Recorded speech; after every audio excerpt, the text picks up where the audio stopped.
दोस्तों नमस्कार, मेरा नाम है मनीष कुमार सिंह और आप देख रहे हैं 4 पीएम महाराष्ट्र और आपका बहुत-बहुत स्वागत करता हूं। दोस्तों राहुल गांधी को लेकर के स्मृति ईरानी के तेवर इन दिनों क्यों बदले हुए हैं? जी हाँ दोस्तों, स्मृति ईरानी जो है पहले लगातार राहुल गांधी पे हमला किया करती थी। आखिर ऐसा क्या हो गया कि अचानक से उनके तेवर बदले-बदले से नजर आ रहे हैं? इसका खुलासा खुद स्मृति ईरानी ने किया है। पूरी खबर आपको डिटेल से बताता हूं कि आखिर अचानक ऐसा क्या हो गया है। पूर्व केंद्रीय मंत्री स्मृति ईरानी आजकल सुर्खियों में। उनका एक बार फिर टीवी शो में वापसी करना इसकी वजह है। टीवी धारावाहिक क्योंकि सास भी कभी बहू थी में वापसी के साथ कयास लगाए जा रहे थे कि स्मृति ईरानी अब राजनीति छोड़ सकती है। लेकिन अब इस पर उन्होंने खुद खुलकर जवाब दिया है। स्मृति ईरानी ने उन सभी अटकलों को खारिज कर दिया कि वह राजनीति से दूर जा रही है और टीवी धारावाहिक क्योंकि सास भी कभी बहू थी में अपने किरदार तुलसी के रूप में वापसी के बाद अभिनय को ज्यादा समय दे रही हैं। उन्होंने कहा कि मैं राजनीति से दूर नहीं गई हूं, लेकिन मैं समझ रही हूं कि मुझे इसलिए टारगेट किया जा रहा है क्योंकि मैंने राहुल गांधी को हराया था। ये बात स्मृति ईरानी कह रही हैं। पूर्व केंद्रीय मंत्री ने कहा कि कांग्रेस नेता राहुल गांधी पर अब वो ज्यादा मुखर इसलिए नहीं है क्योंकि अब वे उनकी जिम्मेदारी नहीं है। पूर्व सांसद ने राहुल गांधी पर ज्यादा बयान न देने के बारे में कहा कि पहले ये मेरी जिम्मेदारी थी, अब नहीं। बता दें कि राहुल गांधी को उन्होंने 2019 के लोकसभा चुनाव में उत्तर प्रदेश के गांधी परिवार के गढ़ अमेठी से हराया था। और उन्होंने दावा किया कि अगर राहुल गांधी 2024 में भी उनके खिलाफ कांग्रेस के उम्मीदवार होते तो वो उन्हें निश्चित रूप से हरा देती। ये बात स्मृति ईरानी कह रही है। खैर वो खुद हार गई थी, इसलिए राहुल अमेठी से चुनाव नहीं लड़े। 2024 के लोकसभा चुनाव में कांग्रेस ने अमेठी से केएल शर्मा को मैदान में उतारा, जिन्होंने स्मृति ईरानी को हरा दिया। खुद स्मृति ईरानी और बीजेपी के नेताओं ने भी नहीं सोचा होगा कि वो स्मृति ईरानी इस तरीके से हारेंगे, जबकि राहुल गांधी रायबरेली और केरल के वायनाड से जीत गए।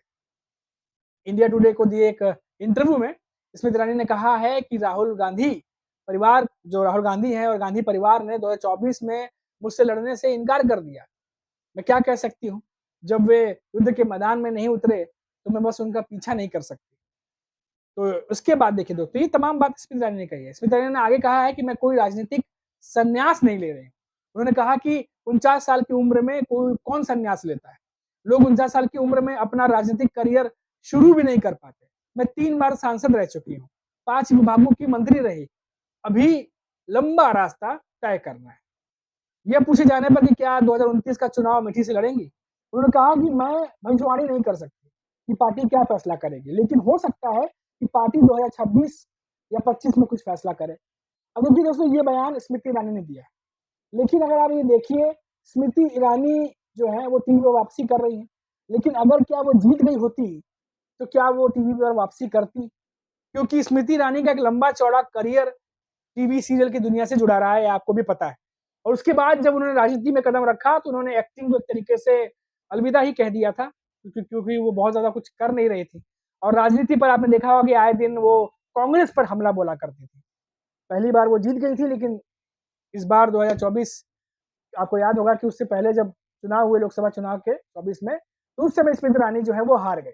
और हारने के बाद जब ये खबर आई कि वो वापस छोटे पर्दे पर वापसी कर रही हैं, वापस से शो पर जा रही हैं, तो ये अटकलें तेज हो गई कि लगता है कि स्मृति ईरानी अब राजनीतिक जो करियर है उनका वो समाप्ति की ओर है, क्योंकि अब वो वापस सीरियल में जा रही हैं। लेकिन इसका खंडन स्मृति ईरानी ने किया है। राहुल गांधी पर ये पहली बार नहीं, इससे पहले भी स्मृति ईरानी ने पहले भी बयान दिया था, उस पर भी उन्होंने राहुल गांधी पर तीखे तेवर नहीं अपनाए थे। तब ये चर्चा शुरू हो गई थी कि स्मृति ईरानी क्यों जो है आजकल उनके सुर बदले हुए हैं, तेवर बदले हुए हैं। पहले जो स्मृति ईरानी दिखती थी वो इन दिनों नहीं दिखाई दे रही है। और तो और जो स्मृति ईरानी का बोलने का अंदाज है, जिस तरीके से वो बड़े-बड़े डिबेट में शामिल होती थी, जिस तरीके से उनका बोलने का तरीका था, कई लोग ये भी कहते थे कि शायद नेता जल्दी बन गई हैं, इस वजह से ये जो थोड़ी-सी जो कड़कपन है, वो इसीलिए आया है। तो बहुत सारी ऐसी बातें थी। लेकिन देखिए दोस्तों, समय का खेल कि कभी आप जीतते हैं, कभी आप हारते हैं और कभी फिर वापस वहीं जाना पड़ता है, जहाँ से आपने जो है वो राजनीति में एंट्री करने से पहले जहाँ आपने काम किया था, जहाँ आपने नाम बनाया था।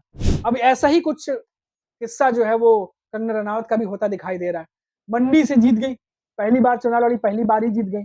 लेकिन जिस तरीके से अब उनके राजनीतिक बयान आ रहे हैं, जिस तरीके से आए दिन जो है उनके बयान सुनिए या उनसे जुड़ी हुई कोई चीज़ें सुनिए, तो ऐसा लगता है कि कंगना रनावत भी अब कहीं न कहीं राजनीति से उनका मोह भंग हो रहा है। क्योंकि एक हाल ही में दिए इंटरव्यू में उन्होंने कहा कि राजनीति जो है पूरी तरीके से सेवा भाव वाली फ़ील्ड है और वो जिस फ़ील्ड से आती है उसमें ऐसा कुछ भी नहीं होता। और तो और लोग जिस तरह की शिकायत लेके आते हैं उसके बारे में वो खुद शिकायत इंटरव्यू में कर रही थी, कि मेरे क्षेत्र में नहीं होता फिर भी लोग आ जाते हैं मेरे पास। कंगना रनावत को लेकर के इस मामले पर बहुत ज़्यादा उन्हें सुनना पड़ा कंगना रनावत को कि जब उन्होंने इस तरीके से बोला। उसके बाद जो मंडी में जिस तरीके से आपदा आई थी उसको लेकर के भी कंगना रनावत विवादों में रहीं, क्योंकि जो काम उन्हें करना चाहिए था वो उन्होंने नहीं किया। उन्हीं के पार्टी के नेताओं ने उनके खिलाफ बयान दिया। विपक्ष ने तो घेरा ही, उनके ही पार्टी के नेताओं ने भी बयान दिया। तो कंगना रनावत जो है वो भी हमेशा टारगेट पर रही हैं और बयान अक्सर वो ऐसा देती हैं कि विवादों में ही रहती है और अभी देखा जा रहा है कि उनके बयान कुछ ऐसे हैं, जिससे ये साफ दिखाई दे रहा है कि उनका भी राजनीति से कहीं न कहीं मोह भंग होता दिखाई दे रहा है।